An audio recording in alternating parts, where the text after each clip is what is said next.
Hi everyone, आज हम static और डायनेमिक सपोर्ट एंड रेजिस्टेंस क्या होता है, कैसे स्टैटिक और डायनेमिक सपोर्ट या रेजिस्टेंस काम करता है, कब कोई भी सपोर्ट इंपॉर्टेंट बनता है, कब कोई सपोर्ट काम नहीं करता है, कब कैसे कोई भी रेजिस्टेंस। बहुत लोग तो first time dynamic support and resistance का नाम सुन रहे होंगे ना। तो ये जो सपोर्ट एंड रेजिस्टेंस है ना, ये बिल्कुल आपको एक पिन पॉइंट वाला एंट्री देता है। तो पहले हम थ्योरेटिकल समझेंगे, फिर इन्हीं चीज़ों को हम प्रैक्टिकल चार्ट में अप्लाई करके आपको दिखाएंगे, तब आपको पता लगेगा कि ये कितना इंपॉर्टेंट है, ये static and dynamic support and resistance. ठीक है, सो फर्स्ट टाइम आए हो चैनल पे तो सब्सक्राइब कर लेना। मैंने ऑलरेडी बहुत क्वालिटी वाले लेक्चर्स अपलोड कर रखे हैं, मैंने एंट्रीज के लेक्चर्स अपलोड कर रखे हैं, चार्ट रीडिंग के लेक्चर्स अपलोडेड हैं। ऐसे लेक्चर्स ना आपको पूरे यूट्यूब में नहीं मिलने वाला है। इतना इंपॉर्टेंट एंट्री के लेक्चर्स पब्लिकली अवेलेबल है इस चैनल पे, जो हर एक चार्ट पे, हर एक स्क्रिप्ट पे काम करता है। ठीक है, तो कंटेंट बहुत यूजफुल होने वाला है। लाइक कर देना,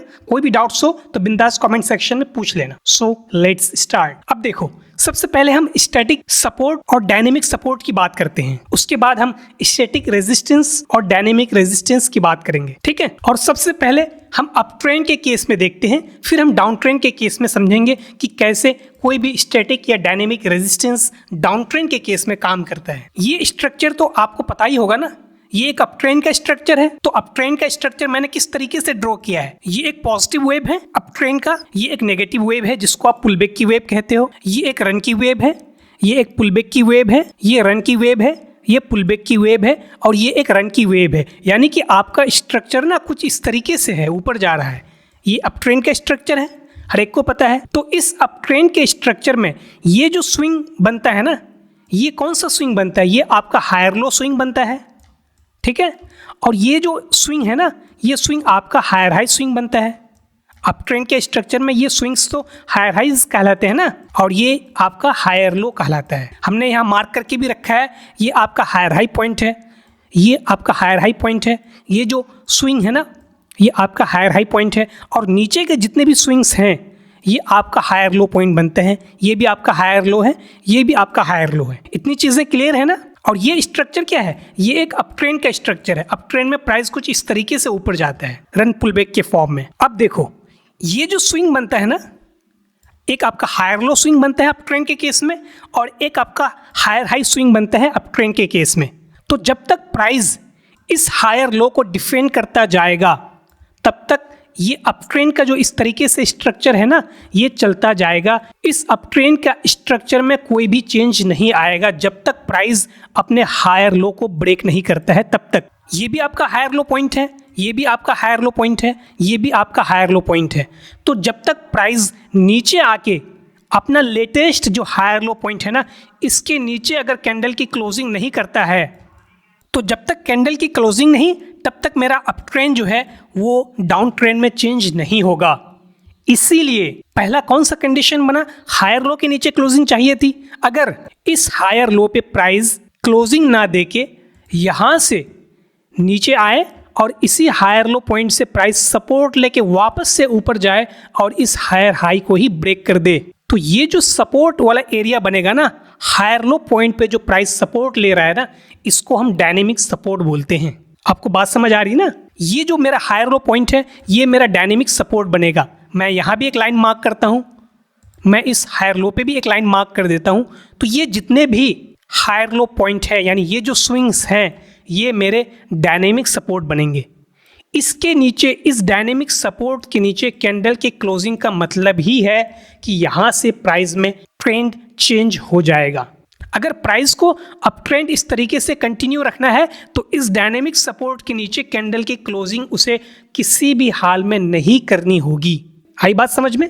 तो जब भी प्राइस नीचे आएगा और इस डायनेमिक सपोर्ट पे पहुंचेगा, तो आप इस डायनेमिक सपोर्ट से बाई तो कर सकते हो ना। यहाँ इस स्विंग के नीचे का एसएल लगा के आप इस डायनेमिक सपोर्ट पे बाई कर सकते हो, और आपका टारगेट हायर हाइज होता है अप ट्रेंड के केस में। तो यहाँ से कितना बड़ा टारगेट मिलता है इस डायनेमिक सपोर्ट से। ये डायनेमिक सपोर्ट सिर्फ मंथली में नहीं, आप हर एक टाइम फ्रेम में डायनेमिक सपोर्ट को फाइंड कर सकते हो, और इस डायनेमिक सपोर्ट से आप बाई प्लान कर सकते हो अपना अप ट्रेंड के केस में।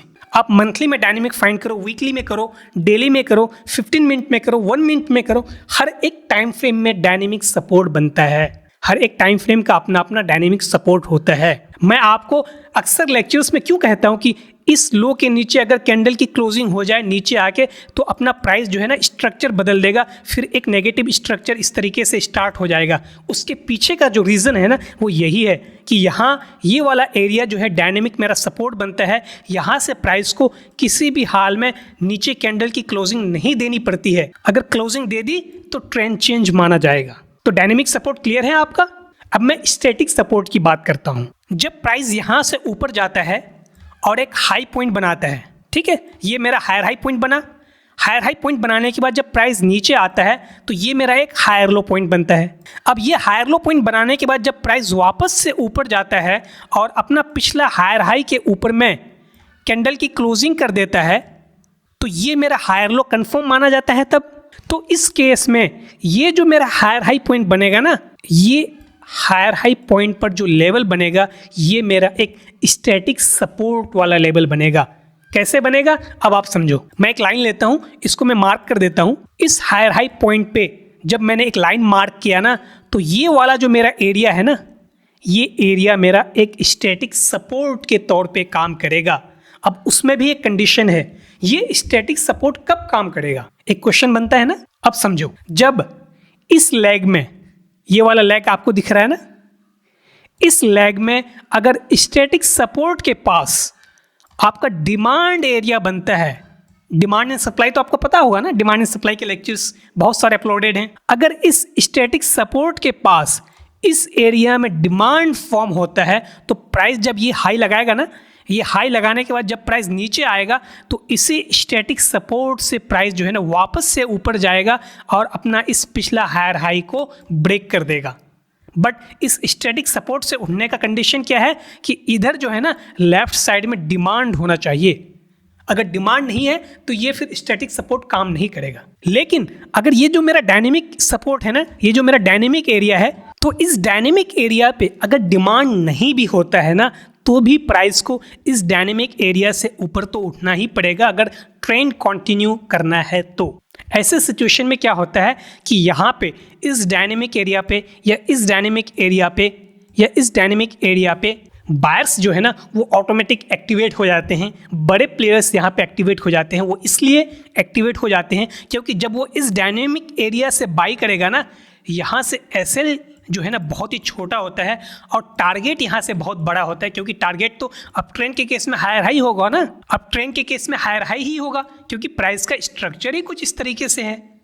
प्राइस तो हायर हाई ही ब्रेक करता है ना अप ट्रेंड के केस में। तो डायनेमिक एरिया पे कोई ज़रूरी नहीं है कि डिमांड हो। अगर यहाँ पे डिमांड नहीं होगा तो जब प्राइस नीचे आएगा ना और इस डायनेमिक एरिया पे पहुँचेगा तो आप देखना यहाँ पे डिमांड फॉर्म हो रहा होगा और ये यहाँ पे डिमांड क्रिएट करेगा। इसी डिमांड को दोबारा से टेस्ट करेगा और प्राइस जो है ना फिर ऊपर भाग जाएगा और ये हायर हाई ब्रेक कर देगा। तो डायनेमिक और स्टैटिक सपोर्ट के पीछे का जो मेन रीजंस है ना वो मैंने आपको बता दिया। ये डायनेमिक सपोर्ट तो बहुत ही ज़्यादा इंपॉर्टेंट है। इसमें एक चीज़ बताना रह गया कि जब प्राइस नीचे आएगा ना तो इस डायनेमिक सपोर्ट पे जब पहुंचेगा ना तो तब आप देखना कभी कभी क्या होता है कि प्राइस ना इस डायनेमिक सपोर्ट को विक से ब्रेक कर देता है लेकिन कैंडल की क्लोजिंग नहीं देती है इस डायनेमिक सपोर्ट के नीचे। कैंडल के क्लोजिंग देने का मतलब है ट्रेंड जो पहले पॉजिटिव था वो चेंज हो जाएगा नेगेटिव में।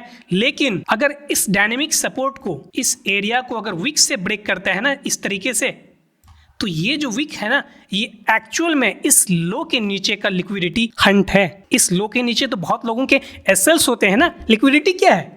एसएल ही तो है, ऑर्डर्स ही तो है। इस हायर लो पॉइंट के नीचे बहुत लोगों के ऑर्डर्स होते हैं, सेल साइड लिक्विडिटी होती है। तो इस वीक के थ्रू ना ये सारे ऑर्डर्स हंट किया जाता है, फिर यहाँ से प्राइस में एक शार्प मूव आता है। आपको चीजें समझ आ रही है ना। तो ये अप ट्रेंड के केस में मैंने स्टैटिक और डायनेमिक सपोर्ट देखा। अब आप स्टैटिक एंड डायनेमिक रेजिस्टेंस देखो डाउन ट्रेंड के केस में कैसे काम करता है। ये इतना इंपॉर्टेंट कॉन्सेप्ट है ना। अगर आप इसको लोअर टाइम फ्रेम में, जैसे आपका ट्रेडिंग टाइम फ्रेम 15 मिनट है, 1 मिनट है, 5 मिनट है, 3 मिनट है, इस पर अगर आप अप्लाई करने लग गए ना तो ये बहुत ही यूजफुल बनता है, खास करके ये आपका डायनेमिक वाला सपोर्ट। अब देखो ये एक डाउन ट्रेंड का स्ट्रक्चर है कुछ इस तरीके से, एक नेगेटिव पॉजिटिव वेव बनाता हुआ प्राइस नीचे आ रहा है। तो ये जो स्विंग्स है ना ये मेरा क्या बनता है? लोअर हाई बनता है।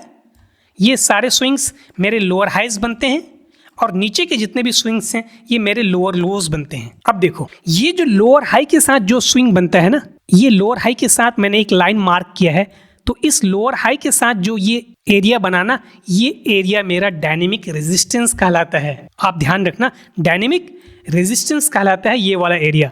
लोअर हाइज वाले जितने भी एरियाज हैं स्विंग्स के साथ जो एरिया कनेक्ट होते हैं ना, ये मेरा डायनेमिक रेजिस्टेंस कहलाता है। ये भी मेरा डायनेमिक रेजिस्टेंस है, ये भी मेरा डायनेमिक रेजिस्टेंस है, ये भी मेरा डायनेमिक रेजिस्टेंस है। अब जब प्राइस यहाँ लो पॉइंट बनाया ना, इस लो पॉइंट बनाने के बाद जब प्राइस ऊपर जाएगा ना, तो इस एरिया से प्राइस को वापस से नीचे गिरना ही होगा अगर प्राइस को इस तरीके से डाउन ट्रेंड कंटिन्यू रखना है। तो अगर प्राइस इस डायनेमिक एरिया के ऊपर में कैंडल की क्लोजिंग कर देता है, तो ये जो एक नेगेटिव ट्रेंड आपको डाउन ट्रेंड यानी कि देखने को मिल रहा था, ये चेंज हो जाएगा पॉजिटिव ट्रेंड में। तो ये जो डायनेमिक एरिया है ये आपका कितना इंपॉर्टेंट एरिया बनता है। आप हर एक टाइम फ्रेम में मार्क करो डायनेमिक, उससे आपको तो पता लग जाएगा कि स्ट्रक्चर कब बदल रहा है कब नहीं बदल रहा है, क्योंकि डायनेमिक से तो प्राइस को रिएक्ट करना ही होगा। और ये जो मेरे लोअर लोज वाले स्विंग्स हैं ना, ये सारे लोअर लोज वाले स्विंग्स, इन स्विंग्स के साथ जो लाइन कनेक्ट होगा ना, यानी कि जो एरिया कनेक्ट होगा, ये एरिया मेरा स्टैटिक रेजिस्टेंस कहलाएगा। जितने भी लोअर लोज हैं उनके साथ आप एक लाइन कनेक्ट करो, ये सारे के सारे जो है ना आपका क्या कहलाएगा, स्टैटिक रेजिस्टेंस कहलाएगा। बट स्टैटिक रेजिस्टेंस कब काम करेगा, इसके क्या कंडीशन है, जिस तरीके से मैंने स्टैटिक सपोर्ट कैसे काम करेगा इसका कंडीशन के बारे में बताया, वैसे ही स्टैटिक रेजिस्टेंस कब काम करेगा इसके पीछे भी एक कंडीशन है। अब देखो जब प्राइस यहाँ से ऊपर जाएगा ना, अगर इस एरिया पे कोई भी सप्लाई जोन है तभी ये स्टैटिक काम करेगा। अगर यहाँ पे कोई भी सप्लाई जोन इस तरीके से फॉर्म नहीं हुआ है तो ये स्टैटिक किसी काम का नहीं है। इस स्टैटिक को तोड़ के प्राइस जो है ना फिर ये डायनेमिक वाले एरिया पे आ जाएगा, फिर यहाँ से प्राइस नीचे गिरेगा। तो स्टैटिक सपोर्ट को आपने समझा कि ये कब काम करेगा, इसके पीछे कंडीशन क्या है कि यहाँ पे सप्लाई जोन होना मस्ट है, अदरवाइज ये स्टैटिक काम नहीं करेगा। बट ये डायनेमिक जो वाला एरिया है ना, यहाँ पे कोई ज़रूरी नहीं है, अगर मैं इस डायनेमिक को मार्क करूँ ना ये वाला एरिया को, यहाँ पे कोई ज़रूरी नहीं है कि यहाँ पे सप्लाई जोन हो, यानी कि प्राइस यहाँ से उठे और इस सप्लाई से यानी इस डायनेमिक एरिया से रिएक्ट करे और फिर नीचे गिरे। अगर यहाँ पे इस डायनेमिक एरिया पे सप्लाई जोन नहीं होगा तो प्राइस जब ऊपर जाएगा ना तो आप देखना यहाँ एक सप्लाई जोन फॉर्म करेगा, इसी सप्लाई जोन को दोबारा से प्राइस टेस्ट करके नीचे गिरेगा और ये लो तोड़ देगा, यानी ये लोअर लो प्राइस ब्रेक कर देगा।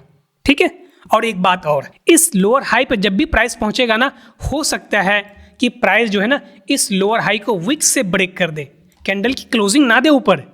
अगर इस लोअर हाई के ऊपर में यानी कि इस डायनेमिक रेजिस्टेंस के ऊपर में कैंडल की क्लोजिंग देगा तो ट्रेंड मेरा पॉजिटिव में शिफ्ट हो जाएगा।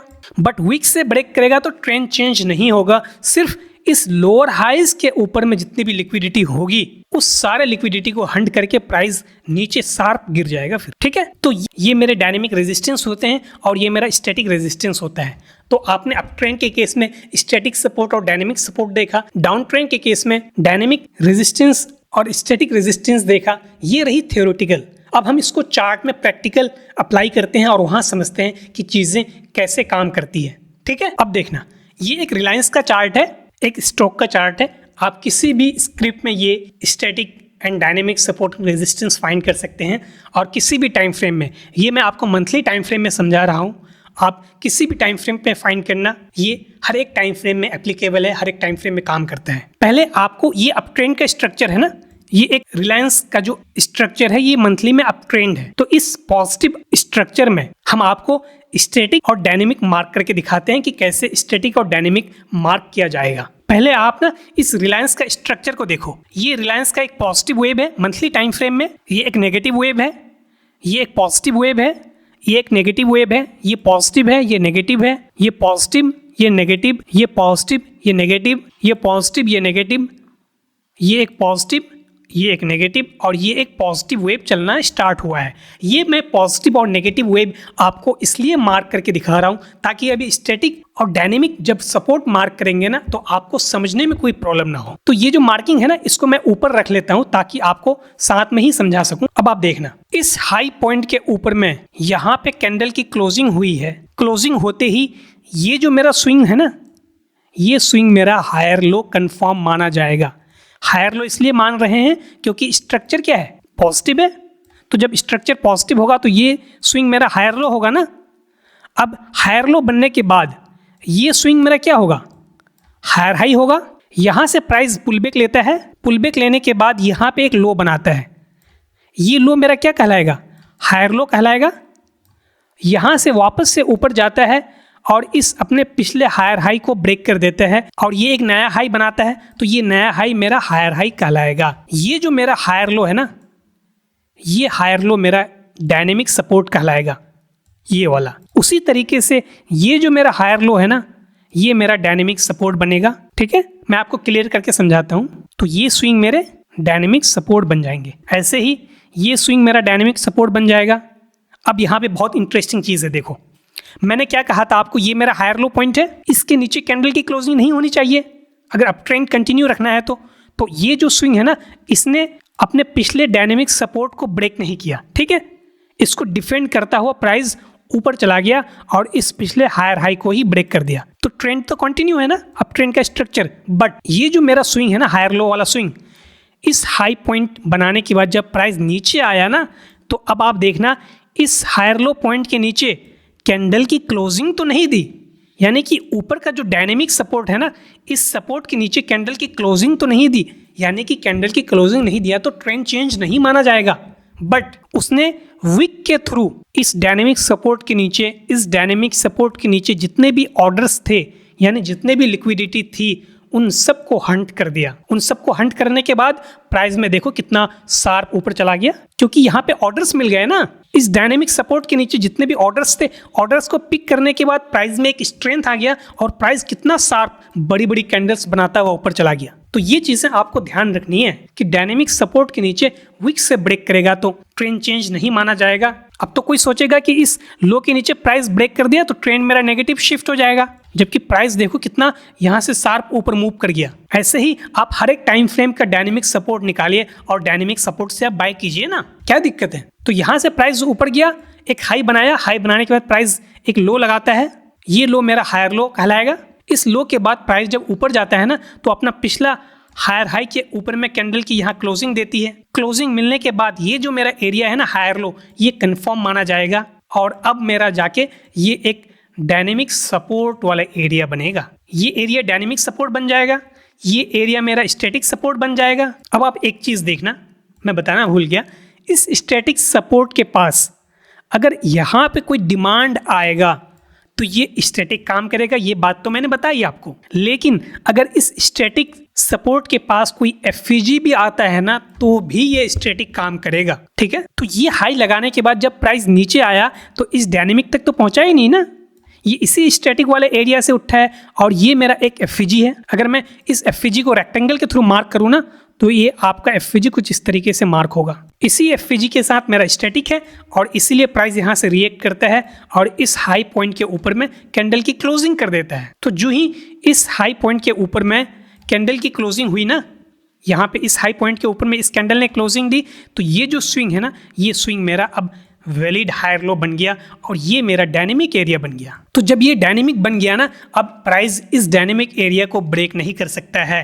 ये हाई लगाने के बाद जब प्राइस नीचे आया ना, तो देखो इस डायनेमिक एरिया से प्राइस को हर हाल में ऊपर जाना ही है, वरना अगर इस डायनेमिक एरिया से प्राइस ऊपर नहीं जाएगा तो ट्रेंड तो चेंज माना जाएगा ना। तो जब इस डायनेमिक एरिया पे यहाँ पे पहुंचा तो यहाँ पे बिल्कुल एंट्री के पैटर्न भी बने हैं और यहाँ से प्राइस इतना ऊपर चला गया।